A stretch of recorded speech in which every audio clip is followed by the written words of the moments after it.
Alright, hello people, I'm Pyro, this is my lovely sister Star. This was the first video for this channel, going off of wrestling predictions, and our reaction videos. Tonight we're gonna break down night 1 and 2 of Mania, because a lot happened. Overall I think both nights really did deliver given the circumstances that this virus has produced. Alright, so let's break it down starting with night 1's kickoff show, which featured Drew Gulak versus Cesaro. Great technical matchup, both really good in-ring competitors. I'm glad we got to see a little more into the group rivalry, so to say, between the Artist Collective and Daniel Bryan's team with Drew Gulak. Cesaro inevitably did pick up the victory, though. Now jumping onto the main card, we opened up with the Kabuki Warriors and being challenged by Alexa Bliss and Nikki Cross for the WWE Women's Tag Titles. Now, it's been a long time coming for this match. It's been building over the last month or so. I think it was executed very well. And it was a nice little shot at redemption for Bliss and Cross, who back in October lost the titles to the Kabuki Warriors. Bliss and Cross did pick up the win, which again I do feel was very much so deserved. Nothing against Sane and Asuka, but their title run was kind of dry, seeing as Kairi Sane did spend a lot of time fairly injured or just not really being able to do much. They spent a lot of time focused on Asuka, the singles competitor, which I honestly feel is better for both their careers. Anyway. I thought it was a very good match, given, that there wasn't any, obviously, audience. I mean, they hyped themselves up throughout the entire match, and it was just pretty good to see Alexa, again, use her Twisted Bliss at the end, as that's something she hides in her arsenal a lot more now than she used to. Yeah, that's fair. And it was nice to see a few moves out there that, you don't really get to see that often, especially coming out of the women's division. Yep. Alright, match 2 of the night was King Corbin versus Elias. A lot of this match started with Corbin coming out, bragging about his attack on Elias about a week prior to the event going on, him thinking, I'm gonna win via forfeit because he's not gonna show up, he's too hurt. And the look on his face when Elias's music came on and he came out was absolutely priceless. I loved the shock factor. I, as a fan, also thought, Elias was going to be too injured to show up. I'm glad I was disappointed. Picking up the win was Elias after a really hard fought back and forth match. I also liked that we got to see Corbin get a guitar smashed across his back. A little bit of poetic justice there. Oh, yeah, agreed. I mean, I either thought that they were going to have, probably just someone else come out and step in his place as a, hey, I'm going to take in for him, like we've seen before in past pay-per-views, but, them delivering with Elias was actually a lot better. Yeah, I'm like I said, and I'm glad because Elias is a fantastic superstar in the ring and on the mic, so I feel like this being able to actually have him out there showcased, he is a true workhorse. Yep. All right, match 3 of the night was your Raw Women's Championship match between champion, as of today's date, officially a year as champion, might I add, versus challenger Shayna Baszler. Now, it was a fairly good match for the most part. Nice back and forth. Both women struggling to keep an advantage throughout the entire match. However, I do feel that the end of the match was a little mediocre, as Caribou Clutch led to a pin, and you really didn't get. I don't know. I felt like the end of the match was a little rushed. Yeah. But to retain, Becky Lynch did pick up the win. Yep. I'd agree. It was a good back and forth match, but just like he said, the ending was just, it was a little rushed. I mean, I think they could have gone about it a lot better, but I think given the circumstances that they had, that's probably why it could have been rushed, was to get on to other matches, seeing as how they tried to keep it in a certain time frame. So. Yeah, but I still feel like you could have executed the end of that significantly better. Mm-hmm. I mean, in all reality, Shayna could have broke that pin up by just letting go of the hold. Yep.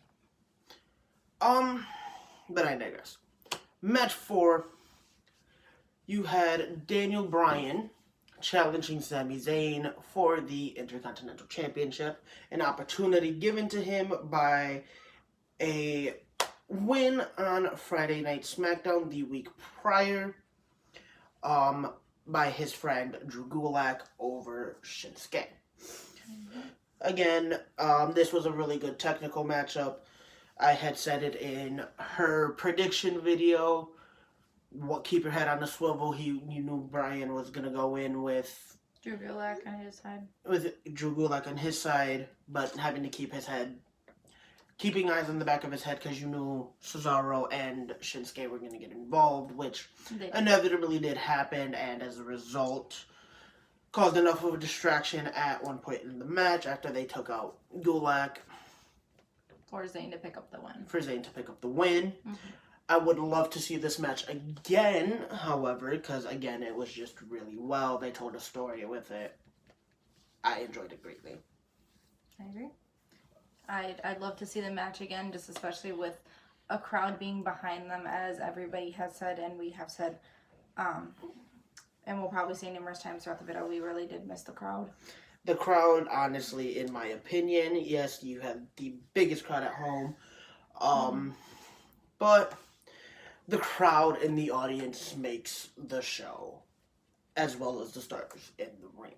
Yeah. However, they did break a lot of numbers with this Mania, in terms of most video content watched, highest streams going for the network, because, they didn't have, 30,000 people in the stands. Oh, and, they also shared a fact that this was the highest wrestling event in terms of most social media interaction. Really? At 13.8 billion people.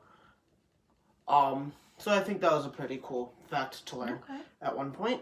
But to continue breaking down this match card and how we feel about the show overall, you had a triple threat match for the SmackDown Live Tag Team titles. Initially, it was supposed to be team versus team versus team, but with The Miz actually suffering an injury, still don't know to what extent, you got to see Jimmy Uso, Kofi Kingston, and John Morrison represent their respective teams.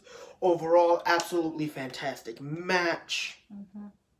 I think, honestly, in my opinion, that is definitely a match that stole this weekend. It was absolutely phenomenal. Like I said in her prediction video, my thing was this ladder match was built for guys like Morrison and Kofi, who are more airborne, and a little more athletic than Jimmy Uso, but he held his own. Mm-hmm. I do enjoy how they chose to end, where all three teams had hands on the titles, and them leading to now it's who's actually got the titles coming off of one of the ladders As a result, Morrison gets knocked off the ladder holding both titles, therefore giving The Miz and Morrison the chance to retain. I'd love to see more stuff like this. Maybe not necessarily with the same three teams, but I'd love to see more competition like this amongst the entire division because it was just absolutely fantastic to watch. I agree. It was.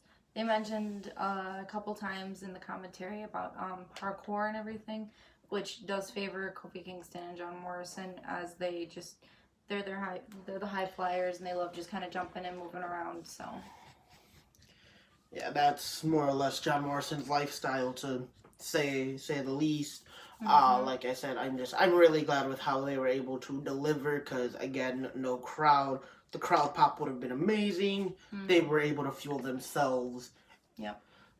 To keep going. Match. All right, so match number 6. Kevin Owens versus the Monday Night Messiah, Seth Rollins. Really good. I feel like it was a really good match. The fact that, Rollins intentionally gets himself disqualified and Owens is just like, now we're restarting this match. Speaks volumes to both superstars, especially Owens and his fighting spirit. Like, it was absolutely fantastic to see him like, no, I want my Mania moment, and he fought for it. He earned it. He did pick up the win, which gave him that moment. Favorite part of that match is definitely when he jumped off of the Mania side and put Rollins through the announce table. I do agree. That has to be one of the better parts of the match, and especially just once the ending in DQ and restarting as a no disqualification match, pretty much just the utilization of about everything around them at that point was just great. Oh yeah, the fact that they utilized their very small and confined environment very well. Especially using the ring bell. Oh yeah, that ring bell was, I haven't seen a good bell shot in a long time, so to see that was absolutely fun. Alright, so we had Goldberg versus Strowman for the Universal title. That match was mediocre and subpar. It was a battle of two big men, and I'm glad to say that Strowman walks out on top as your new Universal Champion. Mad that it took a worldwide pandemic to make it happen. Yes. But he is very deserving of this title. I'd love to see, who's going to challenge him next, who's going to be able to try to take that off of him, because Strowman being the size that he is and having the athletic prowess that he has, it's not going to be very likely that that title is taken off of him anytime soon. Like JBL said, I feel bad for the entire WWE locker room, because that man's not relinquishing that title until the day he retires.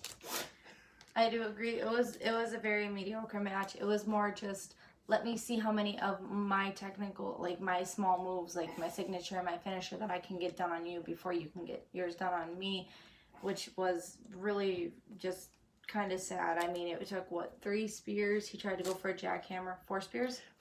You got to see 4 spears, an attempted jackhammer, and I believe 3 or 4 running power slams. And then the match was done. It was really quick. I mean, granted, that's a style of match that benefits Goldberg because he's short and to the point. Like JBL said, though, neither man gets paid by the hour. I mean, that's to say about anybody in the locker room. But both men do like to get their stuff done and quick. But had the match gone on longer, I mean, 1, it would have been nice to see, and 2, it still would have benefited Strowman, because Strowman, for as big a man he is, has an immense amount of stamina, and we have seen it. And last match of the night was the Boneyard match in Styles and Taker. It was actually really well put together, a really good cinematic thing that they did. I was actually reading earlier today that they're thinking of doing more matches like this, just because it gives you a feel for outside of the arena, and it's something fun and creative to do. Both I do know that both men enjoyed doing this. Picking up the win was The Undertaker, which was absolutely fantastic. Um, it was definitely a good story. Um, great great match put together. Me and a few of our friends, while watching this match, joked that it was something out of the show Supernatural. Mm-hmm. I do enjoy the fact that we got to see the American Badass Undertaker once again, because just that was probably one of my favorite gimmicks of his back in the early 2000s. It was so much fun to see that. Mm-hmm. It was fun to see them just go slug it out, go back and forth, talk as much crap as possible to one another.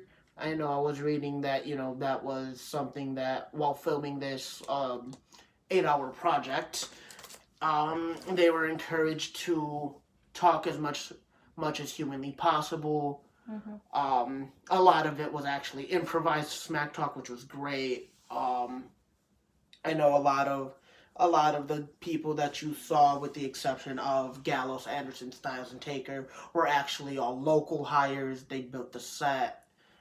They built that whole set, which was beautiful. A lot of the guys, were scared to get it done, and the wrestler were scared to mess up.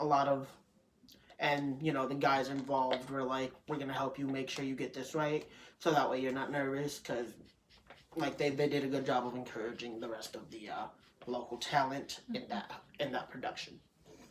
I think it was pretty good, pretty well put together. I know when we first started watching, when it had first started, and we saw the hearse with the casket, we all assumed that it was going to be Undertaker coming out, but it was actually AJ Styles in a mocking way, which gave us a setup for the American Badass, which was really good. To be able to see him come in like that, even though we had wished that it was at a separate WrestleMania that he had come out as American Badass. Mania 33, when they had the really long ramp that was literally the size of 2 football fields, because watching his Harley go down that ramp would have been amazing. Again, I digress. But yeah, like it was a really well put together match. The hand at the end after Styles was buried, the wooden hand segment, was actually an idea brought up by the Undertaker, where it would be like a really good idea for his hand to pop up out of the dirt after everything. Which means that they could always continue the feud, go back, keep it going if AJ Styles does stay with the company, and go back a few WrestleManias later and finish the feud where AJ actually comes up on top. I mean, I'm glad, and the thing with that is, you don't try to put anybody over with Undertaker, especially at Mania. That is his domain. That is his thing. Mm-hmm. It doesn't work. All right, so for night 2, their kickoff show featured a women's division match in Natalya and Liv Morgan.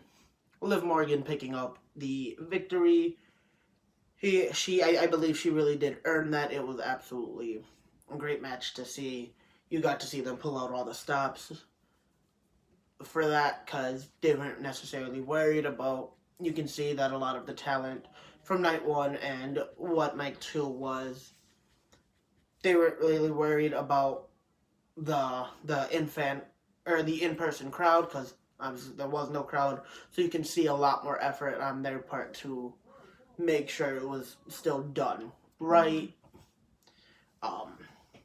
Like I said, I do love that they put Liv Morgan over Natalya, because that's somebody that you want to build off of. She is young. She continues to get better in the ring with every match that she does. And again, just Natalya being the one to put her over as a seasoned vet was the right call, in my opinion. Yep. I do agree. That's one of the easiest ways in the women's division to put someone up, is to have them kind of step over Natalya, because she has been there for so long.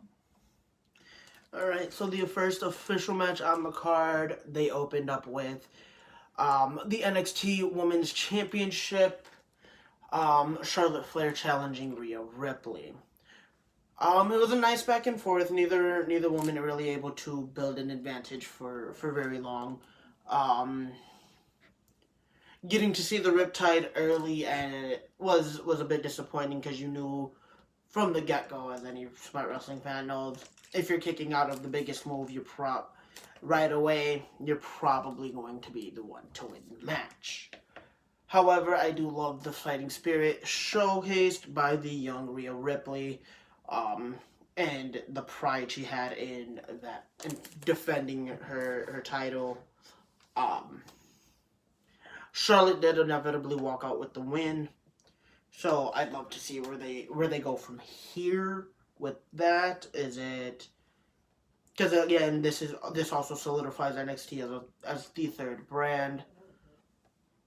Like I said, I'd love to see though how they book Charlotte now. Now, who's gonna be the next one to come after her? Who will dethrone the 11-time champ at this point? Yep. I agree, and especially, just seeing that about halfway through the match, Charlotte started working on Rhea's knee to injure it to help put in the figure eight at the end. It was really nice. Okay. Alright, so match 2 was a match that I honestly didn't feel needed to be on the main card. There was really no build up, no real rhyme or reason for it. You got to see Bobby Lashley versus Aleister Black. Now that was actually a really good match. For the most part, Lashley did dominate most of the match. And Lana got herself involved a few times. But then you got to see Lana play a role in giving Lashley a bit of misinstruction, which led to him eating a black mass and taking a loss. Yep. I agree entirely. I don't believe that it should have been on the main card. Like you said, it should have been something set for the pre-show. Whereas I know me and you were talking about it. Personally, it should have been, Drew Gulak versus Cesaro, which should have taken its place, and because there was actually the rivalry there, so it would have made a lot more sense. It really would have. However, like I said, this is also Lashley being the seasoned vet that he is, Aleister being one of the younger talent. I feel like this is good for him to get that exposure on the stage that he did, because we all know Aleister is going to go on to do very big things in this company. Mm-hmm. As long as Vince doesn't drop the ball, which I don't think is going to happen because he is actually really high on Aleister Black. Match 3, you got to see what I'm hoping isn't necessarily the conclusion to this rivalry. But you got to see the story continue to evolve in Otis versus Dolph. Otis came out alone, no Tucker by his side, which I found really weird. You got to see Sonya come out with Dolph, which again I found very weird. But given how the story has progressed over the last couple months, it did make sense. You got to see Otis not only pick up the win, but finally get the girl of his dreams in Mandy Rose, as Sonya didn't necessarily get involved. Or let me not say, she got involved, not very much, surprisingly, but she got herself involved. Mandy came and put a stop to that real quick. Also got herself involved, which played a hand in the outcome of the match, which again led to Otis picking up the W, getting his dream girl, finally getting the kiss that he has been waiting for a long time. Yeah. I think the whole thing was actually a very cute way to end that match, them closing segment. And like I said, I want to see this continue to develop and evolve, see what happens between Sonya and Mandy as the weeks go on. I do agree. I mean, like he said, Sonya didn't really get involved. There was a low blow from Dolph Dunn to Otis, which ended up ultimately in Sonya getting involved, and then Mandy, as he said, came and put a stop to it, thus giving Dolph Ziggler the low blow so Otis could pick up the win. All right. The next match was Edge versus Orton in a last man standing match. Now, I was really excited for this match for a number of reasons. One, you got to see Edge return uh, for his first match in 9 years. His first Mania in 9 years. It was the best way to give him his comeback match. However, my issue was it did really drag. Um, Towards the end. I'll actually not even just towards the end. A lot of the match dragged on a little more than it needed to. Edge did inevitably pick up the win, which made me happy because it's his 1st match. Why not give him something big? He sold the first two RKO's very well, where he struggled to stand and whatnot. Orton being disguised as the cameraman was also really good. They had a lot of good spots, but again, I think it dragged in us fans knowing it was gonna come out pre-taped. They had all the time in the world to edit it and failed to do so. I think if they would have edited and took out a few of the slower moments in the match, it would have made for a much better product. I do agree. It could have made for a much better product. There were times where you just kind of lost interest in the match because it did go very slow. But towards the end, when they were over by the truck, is when it, from the beginning started to really speed up, and then it's like, okay, well, end the match now. So. Yeah. The closing moments where you saw Edge be overcome with emotions for somebody, that he calls his brother, one of his best friends. That kind of hit you a little bit.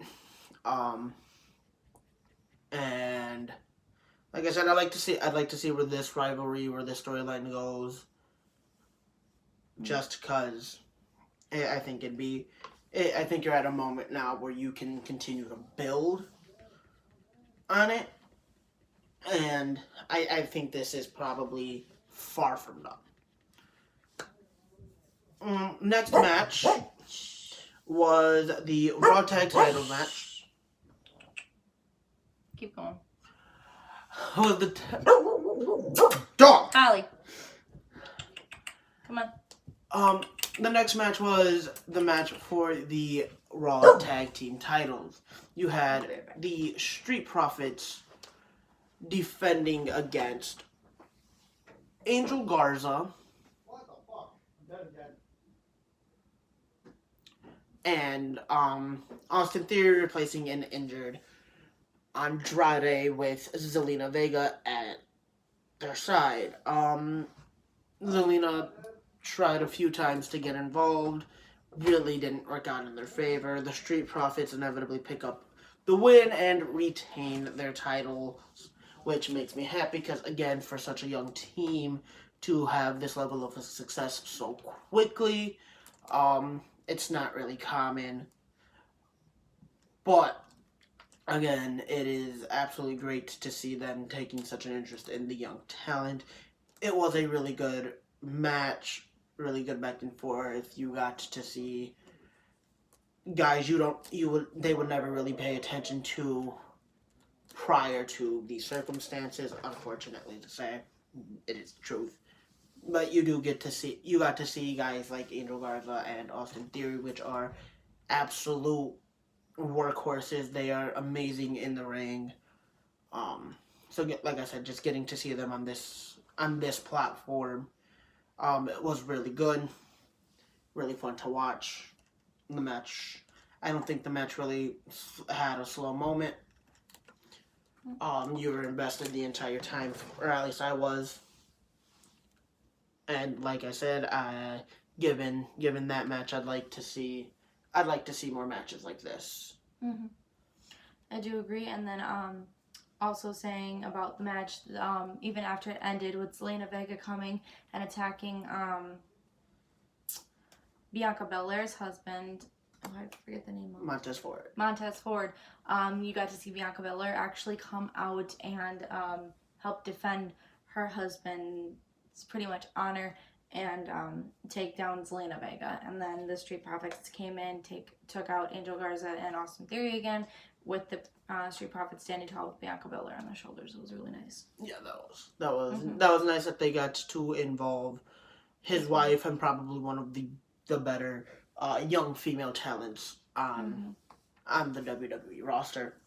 I'd like to see.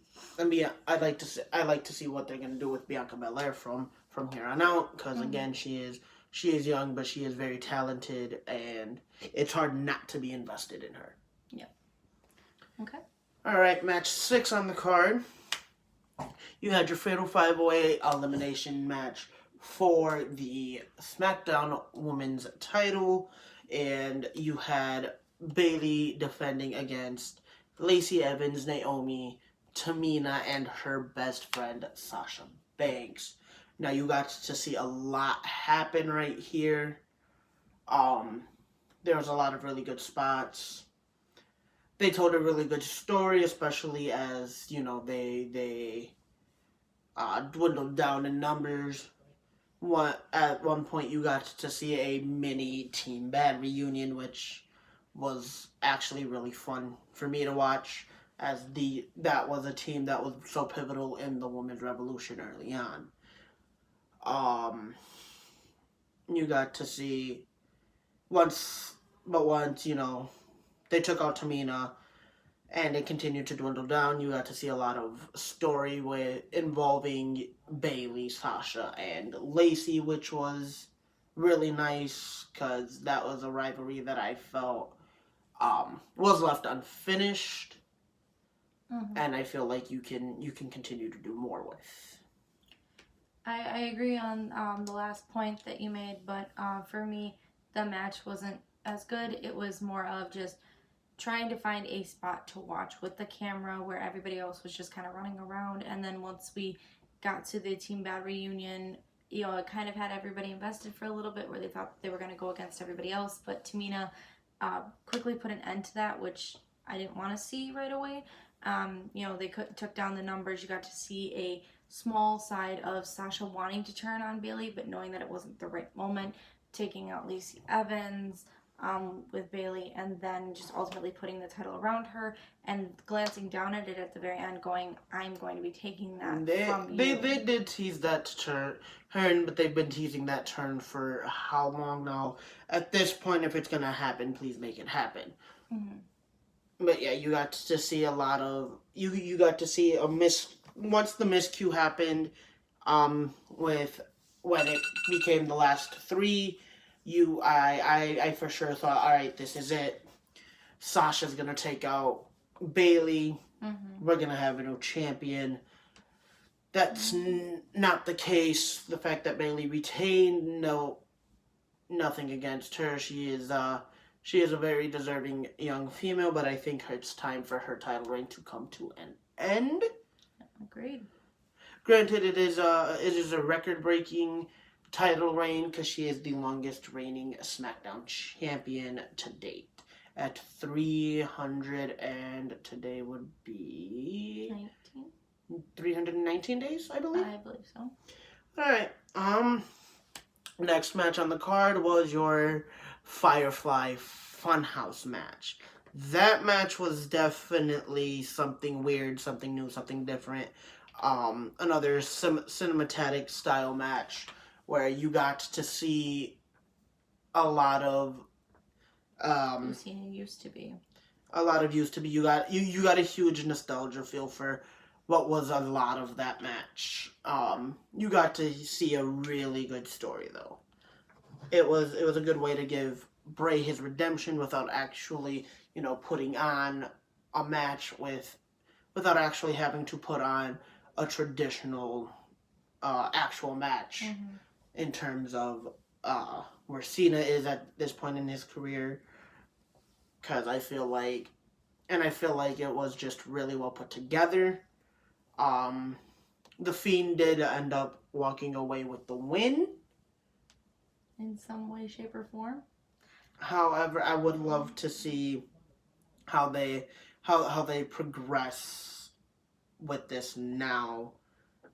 Some of the jokes I had seen going from this because of Cena losing is, now are we waiting on a Cena heel turn since the Fiend changes everybody who he wrestles with? I mean, I wouldn't mind seeing that, but let's be real. At this point, I don't think we're gonna get the heel turn. Cena's already too late in his career. You can tell he's getting ready to be done. Yes. Sad to say it for me because I've always been a Cena fan, but sad, yeah. Yeah. However, I do like that they gave Bray the chance to redeem himself from his loss 6 years ago. And like I said, I'd love to see how they build him up from here. Because at this point, Cena's one of the biggest names, and Cena's used to either bury or put over. I'm glad they used him in the right direction of putting Bray over, because he does deserve it. And last, plus all of the references to not only Cena's past characters in terms of the prototype, the Doctor of Thugonomics, but you got to see a lot of references to Bray Wyatt's old characters in terms of like Husky Harris, the first run at the Wyatt family, which was great because, like I said, it was nice. And then the fact that you got to see Bray Wyatt act as both ref and competitor was, like I said, it was a little out there for them, and it's a lot more twisted than I thought they were gonna go, considering what their demographic is now and what they're trying to the fan base that they're trying to push towards being younger kids.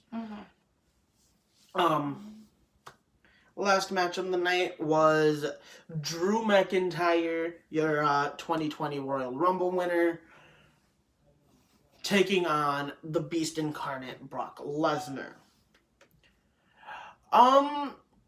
Wasn't too exciting a match, I'm not gonna lie. No. First off, it's not a Lesnar match until you hear Paul Heyman grab the mic from the announcer introducing his client. You didn't get to see that, so that was disappointment number 1 of the night.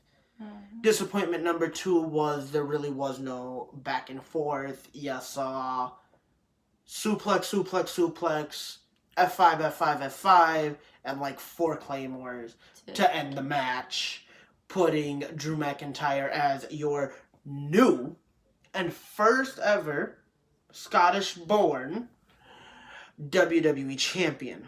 Like I said, I wish the match would have been put together a lot more. I get it, both men are more big men where they have to showcase their dominance. But I feel like you could have done more with this match. You could have told a little bit better of a story. However, like I said, I do want to congratulate Drew McIntyre in finally getting the title shot he deserves. Yep.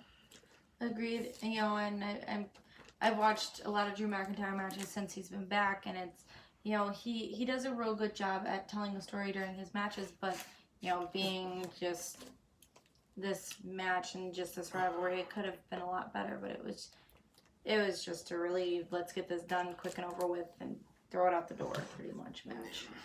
Yeah, like I said, it was unfortunate that's how they delivered on such a big named match. But I am not disappointed with the outcome. So we will be back on later. Got to get this one caught up on Monday Night Raw, and then we will be posting a reaction video to that, because that is kind of what this page is, or this channel is for. All things wrestling, our reactions and how we feel about things. It's a nice way to discuss a lot. So thank you for watching this first video. Comment what you liked, what you didn't like. Let me know how you feel. Let me know if you want me to discuss anything else, and I will do so. Have a great day, guys. Bye.